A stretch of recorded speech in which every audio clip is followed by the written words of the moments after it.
Um, so how many kids do you have? Two. Two. Boys or girls? Yeah, I have a 10-year-old girl and a 7-year-old boy. Awesome. And wild times. Yeah, that's wild times. I have a 7-year-old girl and a 9-year-old girl. So oh, cool. Right there with you. Yeah. Yeah. It's awesome. It's so much fun. This is like, I've been telling Remy, everything gets a little bit more fun each year. Yeah. Like, the more things you can do together. Now my kids can ride bikes with me and actually, like, it's not just a kid bike ride. They can actually go on the trails that I want to go on. Yeah. My son is real into everything that I'm into. He likes hunting. He likes guns. He likes fishing. It's pretty fun. It's the best thing ever. It's so awesome. It's so fun. Yeah. It kind of, I don't know, for me, it gives me the freedom to be a kid again. Yeah. Because I consider myself just a grown-up child. I just decided I didn't want to do a normal job. I wanted to just do the things that I liked and see if I can make money doing them. Yeah. And so people have always kind of looked down on me for that or whatever. But now I have kids, and so I can go do silly things, and I'm just parenting. Oh, you're just such a great dad. Can't believe you're out there playing with your kids. Yeah, you see how I was whooping them in all the sports we were playing? Just having fun. Yeah. That's awesome. Were they able to travel to the Olympics with you? Not this time, no. They went, we just had one kid the first Olympics, and she was like 3. And so she didn't go to Russia, which was kind of a bummer, but it was like Russia. Yeah. So we didn't do that. But then both my kids went in Pyeongchang. So that was cool to have them there. That was like, honestly, one of my favorite moments of my career was being able to have my kids there with me when I won the Olympics. Yeah. So that was one of the COVID things that was kind of a downer. It was like, oh yeah, you did great, and now here's a live camera to talk to your family back home. Yeah, like, oh, it's good, but it's not as good as it could have been. But yeah, do what you have to do. The Beijing ones were awkward, just in terms of the crowds and the quarantines. It was so interesting to watch from at home. Yeah, and we kind of got a feel for that from watching Tokyo, because Tokyo was not that long ago.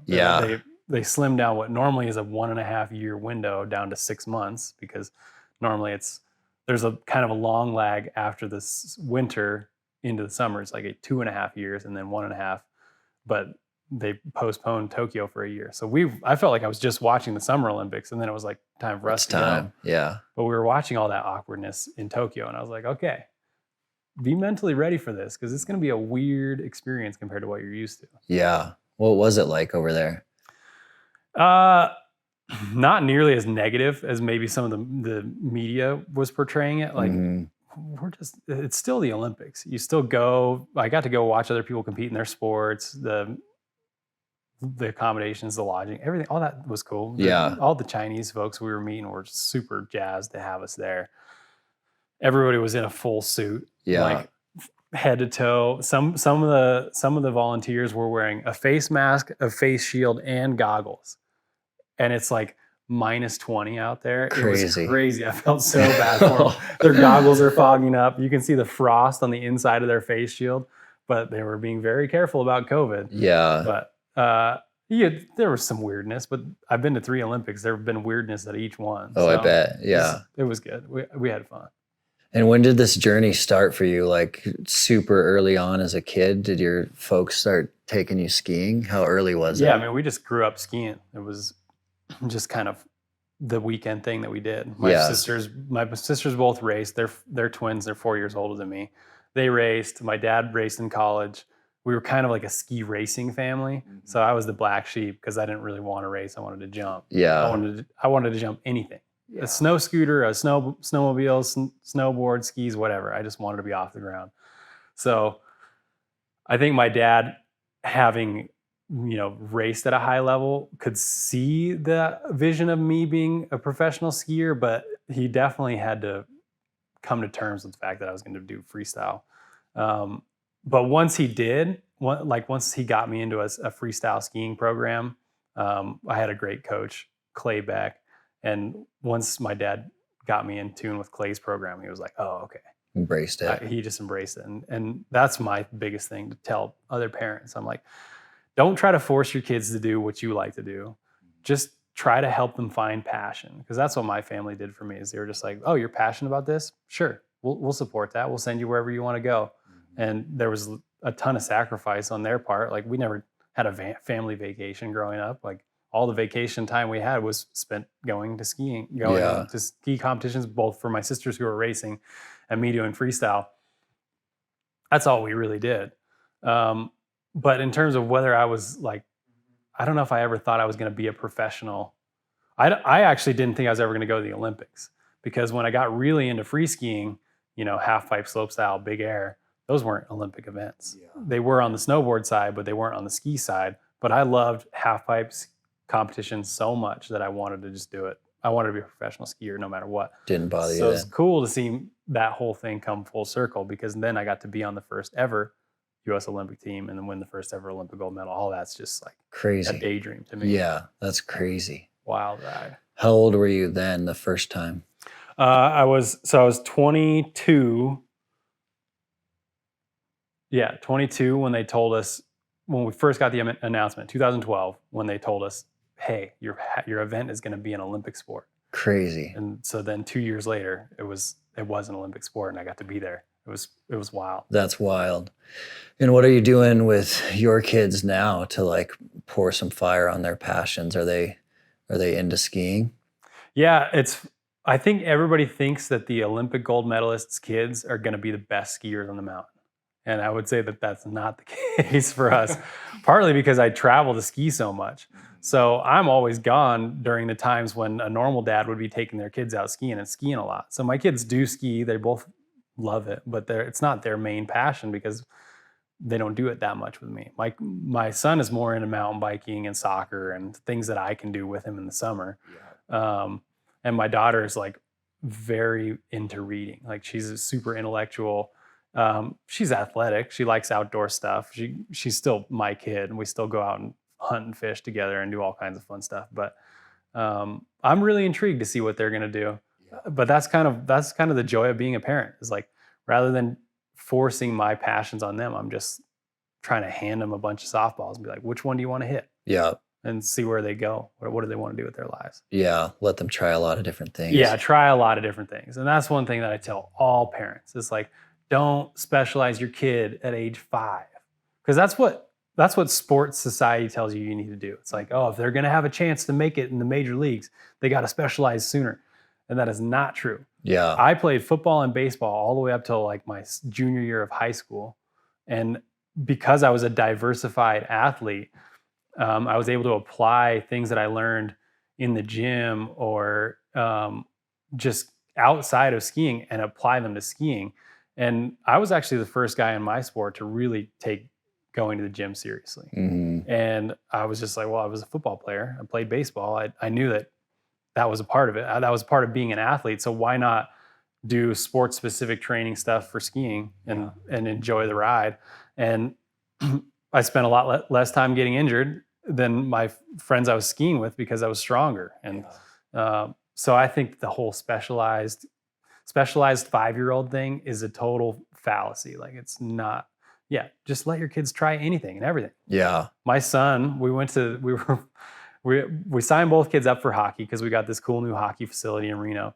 And he was watching some para athletes play sled hockey. He's 5. And he was like, Dad, I want to play sled hockey. That's awesome. And I was like, why not? So we went and talked to the coach, and he was like, sure, we'll let him practice with us. And so my son practiced for a whole season playing sled hockey. Nice. That's awesome. It was awesome. Yeah. He had a ball. He was like, I like sled hockey better than regular hockey. It's like, all right, buddy. That's so awesome. Yeah. Just let them do what they want to do. And did I hear you guys are looking at the idea of foster programs now? Yeah. So we're getting all our accreditation so we can foster. We're hoping to eventually adopt 1 or maybe even 2 kids and just going all in. That's something my wife's really passionate about. I think, everybody has their gifts in life, and I just like look at my wife and I'm like, you were just made to be a mom. Mm-hmm. And we look at the need in our city. There's so many kids in foster care right now, and we can't save the whole world, but we can have 1 extra kid in our house for sure. We can make a place, make a home for somebody, and let them grow up the same way our kids do, and try to give them a hand up in their life. That's amazing. That's awesome. So I wanted to back up for a second and start with this training journey and dial it into the fitness you mentioned for sure. So I'd like to talk about that. But when did the mental component click for you on like how important being mentally tough was to sports and skiing and life? Yeah, the whole mental strength aspect is something that I look back on my career and I realize I learned most of that stuff the hard way. Because when I was uh, half pipe skiing is a super young sport. You can turn pro pretty much from age 13 on. Like I had competitors and friends who turned pro at like 15. And I remember watching some of those competitions, and at that time in my life, I literally dedicated every waking hour of my day to being the best skier I could possibly be. That's all I cared about. It's honestly what kept me out of trouble during the high school days and like kept me really motivated. So I was trying to be the best skier I could possibly be. And I could watch competitions and I could do the winning runs, trick for trick, grab for grab in practice. And so in my mind, I'm like, that means I should be a professional skier. I should be up there competing with these guys. But I could not land a contest run to save my life. I was just a mental basket case. And so it actually took a lot. I didn't win my first major competition, my first X Games, when I was 21 years old. I already had a daughter at that point. Like it was, and that was probably part of what helped me make that mental breakthrough, because I was overpressuring myself every time. I was going into every competition with this have to land this now mentality. Like I got to do it. I want to show people what I've been working towards. I want to do it. And I would overpressure myself and I'd crash every time. And I'd string out 1 or 2 wins per season, just enough to keep me relevant. But I was never as dominant as I thought I could be or wanted to be. And then my daughter was born and I realized, wow, there's a lot more to life than this game I play on a pair of skis. And so when I started taking my sport almost a little less seriously was when I started really skiing well, and kind of, you could just see it in my demeanor, the way that I acted when I competed. I look at old films and I'm like, oh, that was pre mental breakthrough, that was post mental breakthrough. So I kind of learned all that stuff the hard way. And then I realized, wow, there's a whole aspect of skiing that I haven't been training. I've been training every other thing I possibly could. Dude, I was doing yoga. I was training in the gym. I was like doing all this visualization stuff. I was training myself and my both mind and body in every way, but I wasn't working on my mental toughness. Crazy. And I stumbled into this mental toughness breakthrough. But from that moment in my career onwards, I was like, this is not something I'm going to ignore. So that was 10 years ago now. And I've been dedicating the last 10 years to not only being the best, being the strongest athlete I can be, but also being the most mentally sound human I can be. Because mental toughness is applicable across life. Like, yeah, sure, it helps me be a better competitor, but also helps me handle pressure in everyday life. What are you doing specifically to train for mental toughness, or what have you been doing over the last 10 years? That's it's hard to quantify what you do for mental toughness, which is probably what makes it such a difficult thing to train. How do you train somebody for mental toughness? I do a lot of journaling. I think it's really good to be introspective. Like if you're not assessing what you're thinking about and how you feel in these high pressure situations, you're not really going to learn from them. Yeah. So one of the main things that I do is I just journal about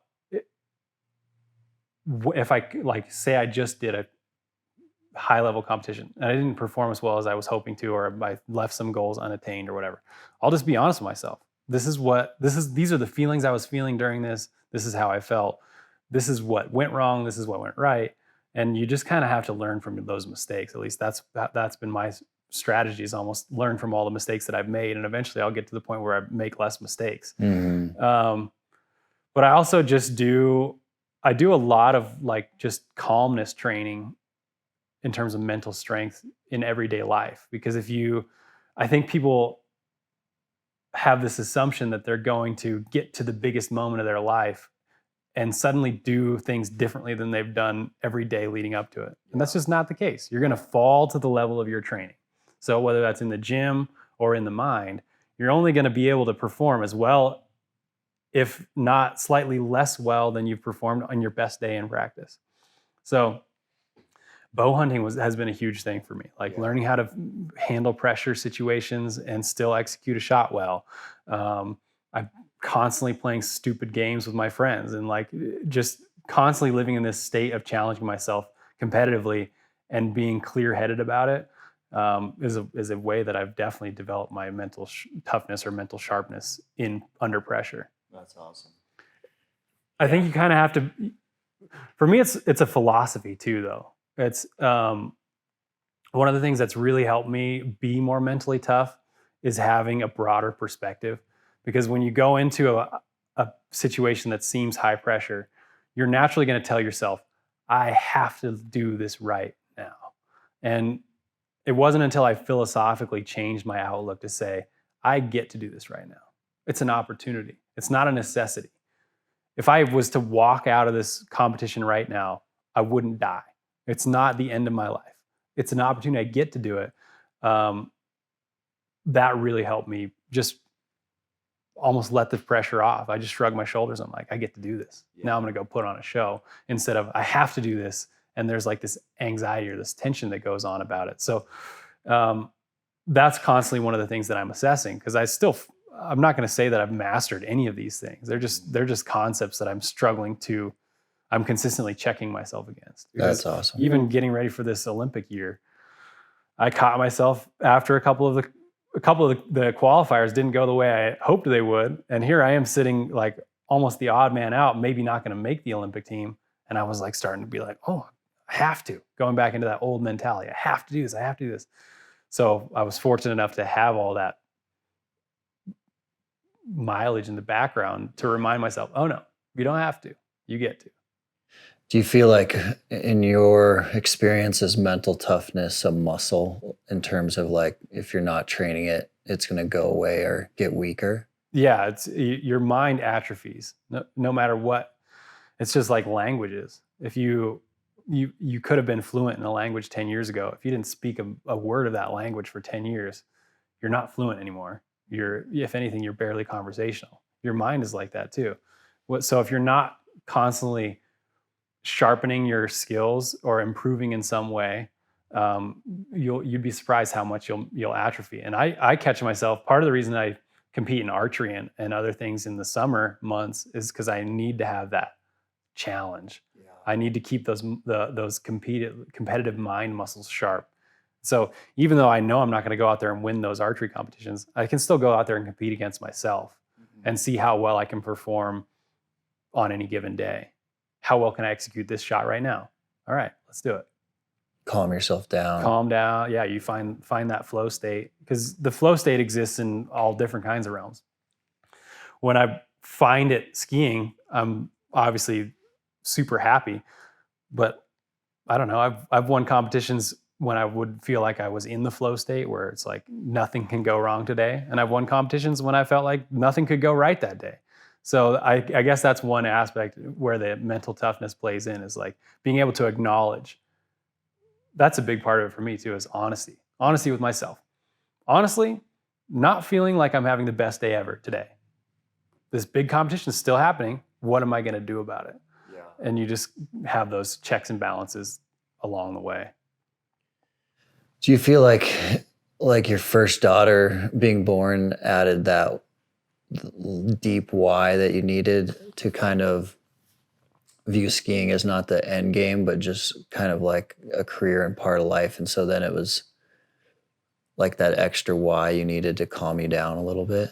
Yeah, I think before my daughter was born, I really felt like I was nothing unless I succeeded in skiing. That's what I was telling myself. That's the rhetoric I had going on in my head. It's like, yeah, if you don't pull this off, because everybody has different motivations. One of my biggest motivations in life has always been to prove people wrong. I'm like, I told people I was going to do this, and they said I couldn't. If anything, that just made me want to do it more. Yeah. And so I was living my life with this like have to prove myself mentality. And then I had a daughter, and being married just gave me this perspective. Like, wow, actually what I do for them is way more important than any of the success that I'll ever have. Yeah, maybe they'll put my name up in lights once in a while. Maybe I'll have my name in the newspaper. But my wife and daughter don't care about that. Like they just care about how I interact with them. How well do I treat them? How, like, is the time that I spend with them high quality?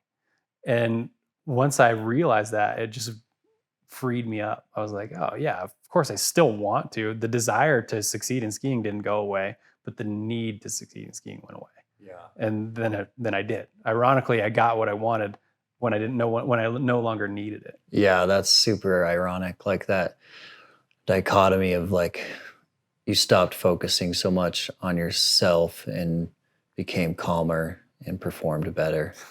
Yeah. Yeah. I got everything I ever dreamed of by consciously letting go of the need for it. Yeah, which is cool. We talked about it a little earlier today. Like one of the you've mentioned a lot of really famous written about mental toughness traits and characteristics, which is awesome. One of them is that ability to pull your eyes off yourself and focus on others, which is pretty famously documented in like sports and special operations mental toughness tricks. So like, this workout sucks so bad, I don't think I'm going to make it.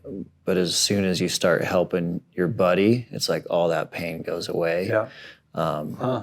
Super fascinating. That is fascinating. That's cool. But you nailed another one, which I thought was awesome in terms of what almost all mentally tough people have across the board. And it's that ability to just be a lifelong learner. So every single opportunity is an opportunity to learn rather than failures aren't failures. I just am going to learn from that and be better next time or do things differently next time. Which, do you feel like that has helped you a ton with your skiing? Yeah, because if you react to adversity out of bitterness, you've already lost the battle. So I always look at adversity and I tell myself there's two ways you can react to this. You can either be bitter about it or you can figure out what you could do differently and just move forward. And because I think the most human reaction to any hard time, whether you feel like you got unlucky that day or somebody literally like spitefully targeted you and you were on the receiving end of somebody else's awful behavior, no matter what adverse situation attacked you, you could choose to be bitter about it. And most people do. They're like, this is just unfair. I can't believe the world's doing me like this. And what do you actually gain from that bitterness? Nothing. Yeah. It just gives you an opportunity to sit in a situation and feel pity, but you're not analyzing what you could have done differently. Because even in situations relationally or whatever, where somebody did significant wrong to you, there's still something that you can own there. There's still something that you could have done differently. There's still like some honesty that you could have put out there. There's opportunities to learn from every situation. And I think that's why I'm constantly picking up new challenging things, is because I've got this obsession with overcoming those obstacles and figuring out how to just be better. Okay, I blew this opportunity. How can I be better? How could I do this differently next time? And yeah, that's just a huge part of it is being like, I want to be a lifelong learner. I don't want to get to like age 60 and realize, man, I'm no different than I was when I was 55. You know, I just want to constantly be learning. That's awesome. And when did this pursuit of bow hunting start? Oh man, we have our good friend Remy Warren to thank for that, because after I won gold in 2014, I was just overwhelmed. I was like kind of stressed out. I went from being a barely known professional skier, couple X Games gold medals to my name, but in a niche sport, nobody cared, to an Olympic gold medalist. And all of a sudden, like, I got to go on the Ellen DeGeneres show, and I had all these media interviews, and I had way more attention than I was used to. And I'm kind of an introvert. Part of why bow hunting and I get along so well is I love that quiet space where I have time to just really think and just really be at peace and just almost just go out there and exist. My phone's not buzzing, nothing's going on. So I was an introverted kid who got thrown into all this media stuff. And I, at that time in my life, wasn't really good at saying no to things. So I just said yes to every single opportunity that came across. And I think Remy saw me and he just realized I was ragged. He's like, dude, you are in rough shape. You need to start shooting a bow. So he just gave me a bow. And I had grown up hunting. I always loved hunting. It was a hobby. It was a passion. I liked wild game meat. I thought it was cool to be able to go out and get your own meat. Mm-hmm. But when I started doing it with a bow, the addiction just went to the next level because I was like, oh, this is hard. This is really challenging. And but started shooting that summer, put in for tags, drew a tag a couple months later, went out on my first archery mule deer spot and stock hunt with a bow and was successful. My first trip, that probably didn't hurt either in terms of getting me really into it. As I was like, I went out there, I set a goal, wanted to get a deer with antlers, got one, got to feed it to my family. I was like, this is cool. That's awesome. And then, so from that point on, it's just gotten worse and worse. I think I apply in probably 2 new states per year. Yeah. It's just getting deeper and deeper. But I laugh, like I have a running joke with my friends and family about how I'm training for the Olympics right now. Like sitting down here talking to you, we're training for the Olympics right now. Mm-hmm. But that's literally my approach to life, is everything that I'm doing in my life could potentially make me a better competitor on skis. So it's not really even a joke that I'm a better skier because I got really deeply into bow hunting, because especially spot and stock bow hunting, you will never have a more frustrating pursuit. Like there's nothing that you can do, I don't think, on this planet where the tolerance for failure is so high. Yeah. Like people joke about baseball players, how it's like, oh, you can be 33% and still be pretty good. Yeah. But think about every average bow hunter's like conversion percentage. Yeah. Stocks to successful hunts is like 1, 2, 3%. Yeah. It's less than 10, that's for sure. So just learning how to fail, shake the dust off, learn from your mistakes, move on to the next stock has been that's really, if anything, it's just kind of fostered that mental strength philosophy that I was already growing, but it like put it in overdrive. Mm-hmm. And are you doing competitive archery also, like tournaments? Yeah. So I have I set these crazy goals. Then I don't know. It's just, I'm not going to stop doing it because I've pulled quite a few of them off. So I have this goal of going to the Olympics for archery at some point. Now, how I'm going to get there is still to be determined. But like I shoot a compound bow now. I have a recurve. I shoot it for fun. I've never killed anything with my recurve. Still not very good with it. But Olympic archery is, it's like your traditional bow and a compound bow had a baby, because you still have those long stabilizers on them, but you can't have a peep sight in the string. You can have a sight, but it's like a weird hybrid of archery. It's not a style of archery that I've ever competed in. But I have this audacious goal of going to the Olympics in the summer too. So we'll see if I pull it off. My personal strategy for how to get there is I want to see if I can even be competitive in compound archery, like just go out and shoot target competitions. Mm-hmm. If I can get into the realm where I can make money doing it, if I could call myself a professional archer, then I'll know, okay, it's not just like, because the theory that I'm testing is that it doesn't take 10,000 hours in any individual thing to be proficient at it.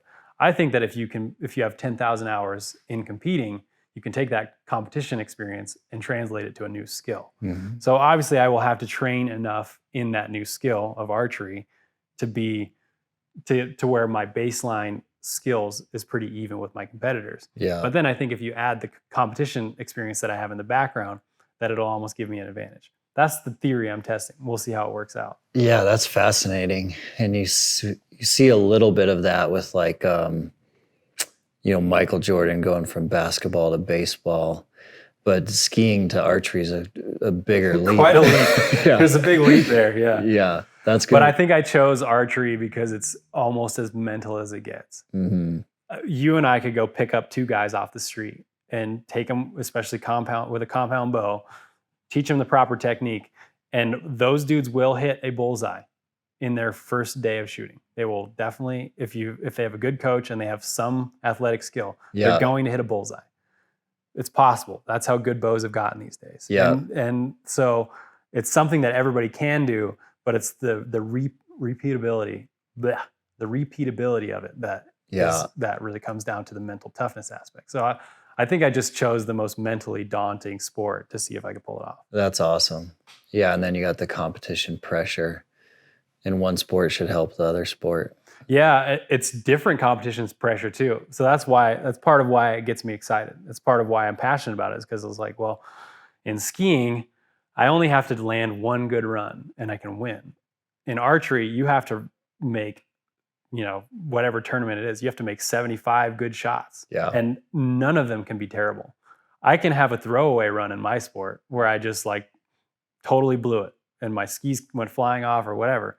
And I can shake the dust off, go back up to the top and land a better run and still win. Archery, you don't have that margin for error. You just have to be executing every shot almost perfectly. And I love that. That's like a new challenge for me. That's awesome. So are you shooting at the house and at a shop? Yeah, archery? I shoot mostly at the house. Nice. It's easy. That's what I love about archery. I grew up shooting guns. I love shooting guns too, but you have to go so far to be able to shoot guns, man. I can just step out the back door and fling a couple arrows. I try to shoot at least once a day. Nice. Are the kids shooting with you? Yeah. Awesome. My daughter, not so much.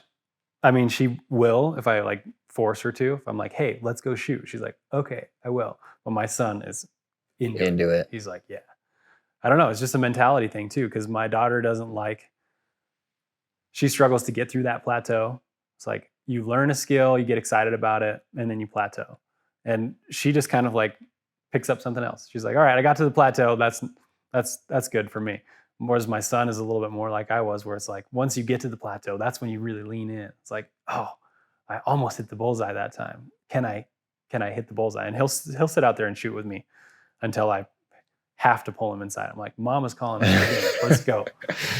That's how my kids are too, which is super fascinating to me, with like how some of that mental toughness, competitive stuff shows its face at like 6, 7, 8 years old, and how like both girls are raised in the same house, same parents, same social factors. Yeah.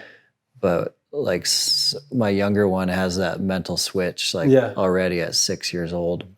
My 9-year-old's very athletic and passionate, but she could dabble in 100 different things, where my 6-year-old is like, or 7-year-old is like laser focused. Yeah. Which is fascinating. It is. It's super fascinating.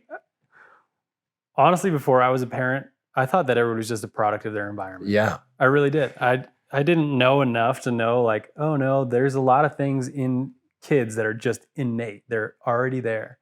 And so I just kind of looked at my sisters. I was like, well, they were raised, they were born 4 years earlier than me. That's why they're different than I was. And now being a parent, I realize how many of those things are innate.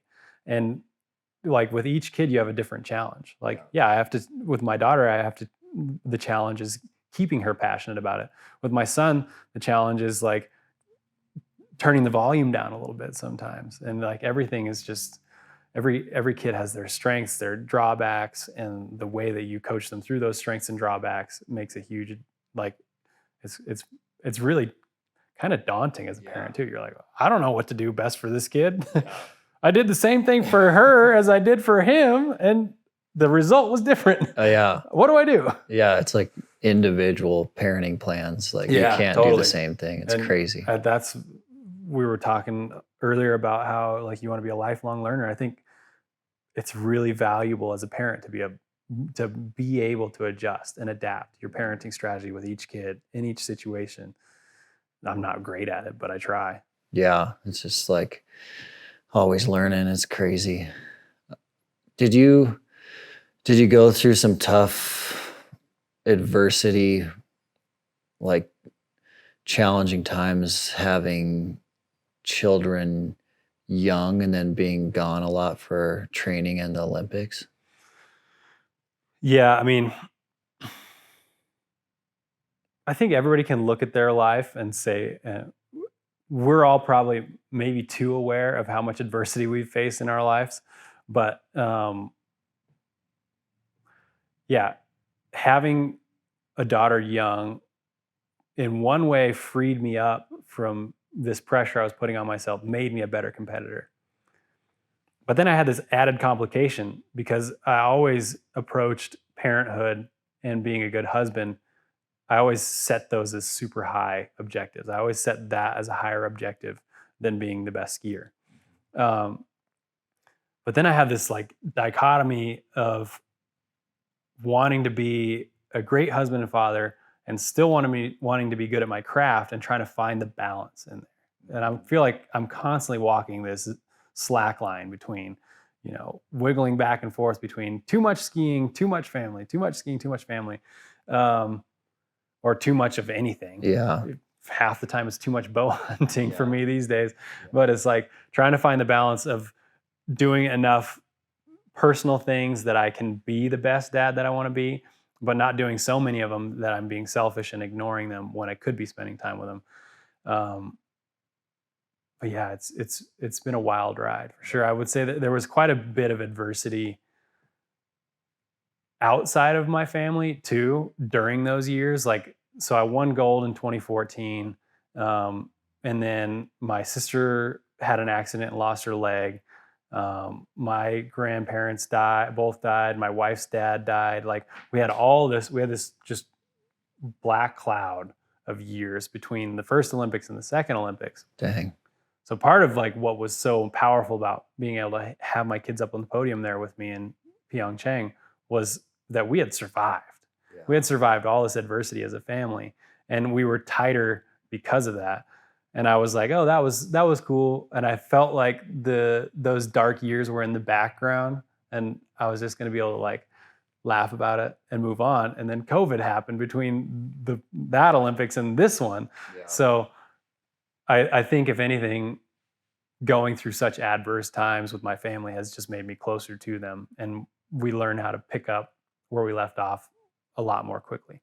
The big thing about being an on-the-road dad is always, for me, it's about quality, because I'm not going to have the same quantity of time with my kids that an average 9-to-5 dad will. I'm just not. No matter what I do, even if I was to quit competitively skiing tomorrow, I'm just too much of like, I just got itchy feet. I got to be doing stuff. Yeah. And that's what makes me feel satisfied as a human. It's what I feel like I was made to do. So I'm never going to be able to hold a steady job and be always there for them every moment. But what I can do is I can offer them everything that I have in the moments that I have with them. Because I think there's two ways that people make that mistake. They either have a lot of quantity of time with their kids and super low quality, because they're just, and I catch myself doing this too. I'm not saying this, I'm not like standing on a soapbox saying this, but if you're around your kids all the time, but you're always on your phone checking emails, how much are they really learning from you? And how much of a relationship are you really building? And in the same time, if I say yes to too many things and I'm never with my kids, then I'm not growing and building with them either. So I try to find the balance between doing enough things that I feel like I'm fulfilling my potential, but saying no to things too. The fact that we're sitting here right now, I'm supposed to be in Europe right now. And I told them, I was like, look guys, not this year. I've just got back from the Olympics. I'm not going. Yeah. I'm going to spend some time with my family. That's awesome. Do you feel like the bow hunting has made you a better father and husband? Yeah, bow hunting for me, it really balances me out. I don't know if I was made this way or if I made myself this way or what happened along the lines, but somewhere along the way, I became this super focused human. And I have to like have a task that I want to crush, and I have to be working towards crushing it. It's just the way I'm built. Mm-hmm. And if I spend too much time away from like cutting edge pursuits, then I start to get kind of weird. I start to get kind of depressed. Yeah. I'm just not me. So bow hunting is a huge way that balances out that aspect of my personality. My wife will tell you, sometimes she like begs me to just go spend some time in the woods, spend some time by yourself, because the quality of the person that I am when I come back from a good hunt. Yeah. And good meaning like I went out in the wild and had fun, whether I got an animal or not. But the quality of person that I am when I come back is so much better than the quality of the person that I was when I left, that it's almost become an essential to me. It really, it's not almost, it is an essential to me. It's like something that I have to do to stay balanced. Yeah. Yeah. My wife says the same thing. She's like, get outside. You need some mountain time. Yeah. It's crazy what it does for like a man's heart. And I think even if the man is not bow hunting, it's like that adventure, that self-reliance. It's just eye-opening what it does to your like spirit. Dude, hiking, mountain biking, fishing, like float in the river. There's so many things that I am passionate about that aren't specifically hunting, that still kind of give me that taste, or that help me find that balance, that peace, that solace, that solitude is something that I need to be balanced. I just happen to know that bow hunting is where I find it the quickest, and it's the most substantial. Yeah. Yeah. It's amazing. When did the light bulb go off for you that you wanted to do sport specific training for skiing? Yeah, that's like, I look back on my journey to get to where I am, and there were some things that I just can't take credit for. Like, I just got lucky, and my training was a huge part of that. My dad saw that I wanted to do competitive freestyle skiing, and he's just looking at that from an outside perspective. He's like, that sport looks pretty dangerous. If you want to do this, I think I want to hire a specific trainer for it. Outside of what you're doing for the football team, outside of what you're doing in baseball practice, I want to hire a guy that's training you specifically for this. And we went and met this guy named Max in person, and he just kind of showed us what he did. He's like, this is how I train. This is my philosophy on training. And Max and I have been training ever since. His name's Max McManus, and I really think he's actually one of the best trainers, one of the best strength coaches on the planet. And we happen to be from the same city, and I was able to essentially grow up with him as an asset to my career. So every time I would get injured, I would call Max before I would call the physical therapist, because I'd be like, Max, I got this AC joint separation. What do you think? And he's just analytical like that. And we had this rapport going on, and our training style was always so unique that it was hard to even like explain it. It would be hard for me even to explain it to you now without like showing you video clips. But he just had this ability to see what I did on a pair of skis and make things in the gym apply to that well. Because most of the guys I was competing with just thought, well, if I just ski a lot, I'm going to build those ski strength muscles, and that'll be enough. Well, yeah, but your body's only going to rise to meet the demands. It's never going to exceed the demands. So what we did in the gym is we essentially intentionally exceeded the demands on my body that skiing was going to place on me, so that when I had those spikes where I was coming in for a super heavy landing, way lower than I anticipated, I still had the strength, because we had exceeded what I was doing normally on skis in strength. And I was able to recover from those and not injure myself. Crazy. So that was kind of almost like a training the fringe mentality that we had. It's like, let's don't train to be strong enough. Let's train to be too strong. Mm-hmm. I want to be too strong for what I have to do. I want to be so strong that I never find the limit of what I can and can't do. Yeah. Obviously that's a philosophy. It's pretty impossible to actually do that all the time. I'm constantly on skis like, man, wish I had a little bit more power and jump. I wish I could jump 10 feet instead of 3. But that's the mentality that we had in the training, was like, let's train beyond what's necessary. Yeah. And very few of your competitors were doing that. Were they doing more basic like gym training in addition to skiing? Yeah, in the early days. So I turned pro in 2008 when I was 18. And in those days, I was like the only guy even in the gym. And then it kind of became a thing, especially in 2012, when the Olympic team, when my sport became an Olympic sport and the US ski team stepped in, it almost became more acceptable. I was less of a nerd for going to the gym than I was before that. But it still was like, okay, yeah, let's get these guys lifting. But it was just like classic Olympic lifts, like cookie cutter workouts. Sure, the athletes perform better because they weren't working out at all before that. Yeah. But I had this huge advantage. I still to this day have this huge advantage because I've been training this sport specific style for so long that like the muscle memory that I have is just immense compared to the guys that I'm competing against. Now they've all watched me be successful in my career and are like, oh, let's take a few pages out of Dave's book. So they're all doing it now. They just don't have the same assets that I do. They don't have Max like one of my favorite things about working out with Max is that I have never done a repeat workout. I've never done the same workout twice. Yeah. And that's where one of the ways in which I'm fortunate because I can just walk into the gym and be like, dude, this is what I want to work on today. And he's like, all right. And he throws things at me. And that's amazing. Yeah. It keeps it fresh for me too. Cause I think part of the reason I got into free skiing is because I was a little bit creative. Like I needed this creative outlet. I needed to be a pioneer. I didn't want to just do something that's being done and do it better. I wanted to do something nobody's doing. Yeah. And that's kind of how I am in the gym too. Even when his workouts for me start to get a little bit stagnant, I'm like, all right, what can I add to this to make it a little bit more fun? I guess I'm fun motivated too. Yeah. And that's what's nice about the training style that I have is it's actually relatively fun. Now, I'm not saying that I get out of bed in the morning and just get so fired up. I'm like, I can't wait to go to the gym. It is still a chore, but at least once I'm there, I'm like, oh yeah, I can enjoy this for sure. Do you feel like the gym sessions boosted your mental toughness as well?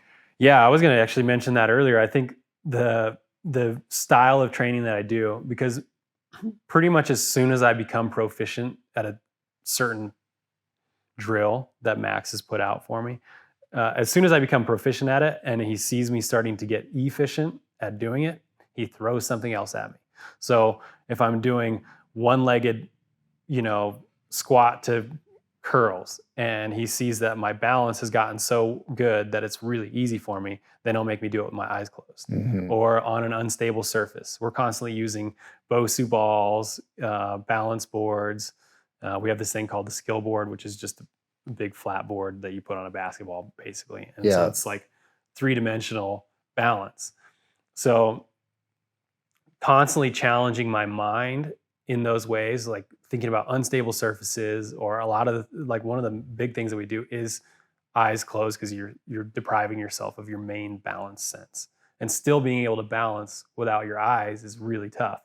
But I'm in some ways when I'm at the gym, I'm actually training my mind too, because that's most of what I do on skis too, is constantly is adapting to. No landing I've ever had has been perfect. Yeah. It's always a little bit off, but how quickly can you adapt and make the correction and make it look seamless? So when I'm challenging myself to make those corrections in the gym and never mess up, then it naturally translates to skiing too. Like the balance adjustments, the quick reactions, the connector muscles, making everything look just knit together. Yeah. Yeah, that's super interesting. Like, have you read the book Deep Survival? Like why some people live and some people die in backcountry emergency situations. Yeah. Awesome book, but like the author's main thesis point is like the people that survive are people that have gone through way more life experiences than people that have very few. So he calls it like building your core. So someone who has like a deep core of challenging situations is way more likely to survive than someone with like a shallow core. And how like complicated workouts, new things, new skills, traveling trips all build this deep core so that your body can adapt like super fast to adversity and muscle confusion. It's pretty awesome that you found Max early on. Yeah, like I said, it's one of the things that I just am lucky enough to have. Now I recognize it, and we're now I'm like using that to translate into this mentorship program or the stuff that I'm doing with Mental Giants, where it's like, okay, this is what worked for me and I'm lucky that it did, but here's how you can apply that to your life. But I love what you said too about like this, we live in a specialized society, and it's not just in sports, it's in business, it's in so many different things, where partly because we're able to, we live in this comfortable society where we live in climate controlled environments. You drive a climate controlled vehicle to your work. You only have to spend like 35 seconds outside if you don't want to, if you choose to. So it's really easy nowadays to be specialized in everything that you do. It's like, well, just pick the things you're good at and get really, really good at them. Well, that might be a good way to make money in one realm, but what about when things hit the fan? What about those awkward situations you get into in life? How are you going to react in those things? So I'm constantly challenging myself to be a generalist instead of a specialist. Like, yeah, of course I'm a specialist. I'm a half pipe skier. That's a very specialized field. But part of what makes me good at that is that I'm a generalist in the rest of my life. I can still change my own oil. I can, build a house if I have to. I can start a fire from scratch if I really, really need to. Not that I want to, but I can. It's just like having this skill set of things that you can do. Not that you necessarily want to or always have to, but yeah, it goes along with that being a lifelong learner thing, where you're just like, yeah, I'm constantly.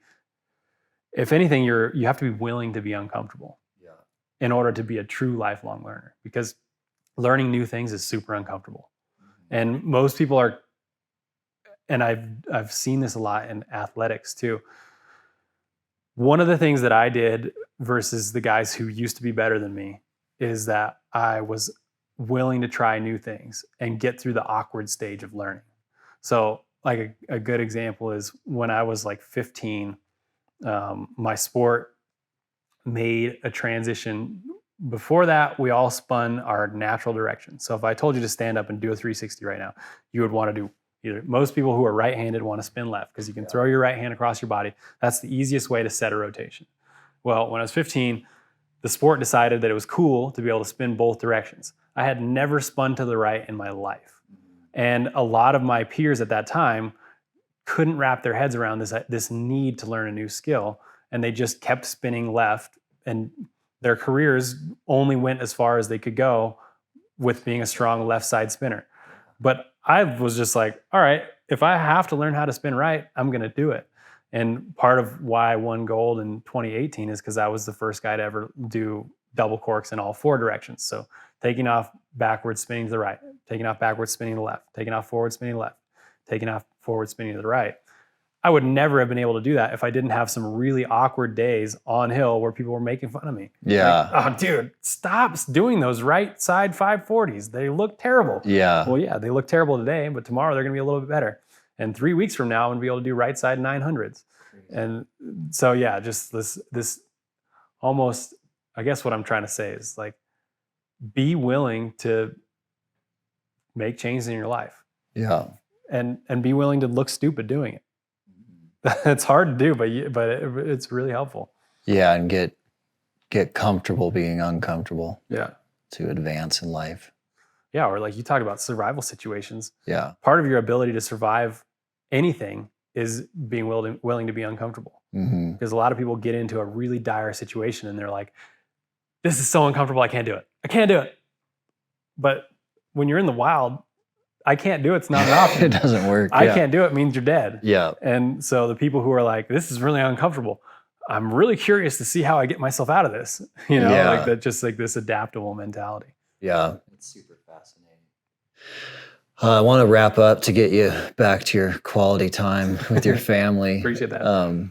But wrapping up, what's the next year look like for you? Training wise, challenge wise? Anything crazy going on? Yeah. Can I talk about the podcast? Cool. No, I'm at a point in my career where I'm still competing, but I'm also, like we were talking about earlier, looking for ways that I can give back. Mm. I don't want to just take all this knowledge that I've been fortunate enough to gain and just like keep it, like put it in a bank and like cash it in. Like I want to take the things that I've learned and see if I can help other people. So one of the big things that I'm doing is starting a program called Mental Giants. It's been going for a couple of years, but it's been up until now, it's just been one-on-one like strength coaching. I'll just have conversations with young athletes, be like, what are you struggling with? And kind of talk about a lot of the things we talked about today.